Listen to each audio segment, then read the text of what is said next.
was on a beach holiday, and he had an adventurous time with his family.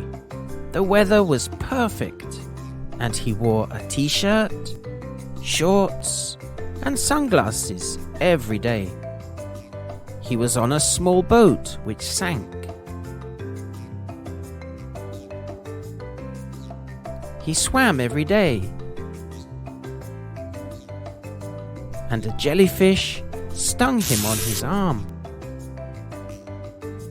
His father spent too much time in the sun and burnt his nose.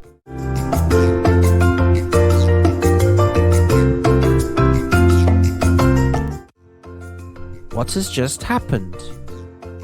Billy has worn a t-shirt, shorts, and sunglasses every day. He has been on a small boat, which has sunk. He has swum every day, and a jellyfish has stung him on the arm. His father has spent too much time in the sun, and he has burnt his nose.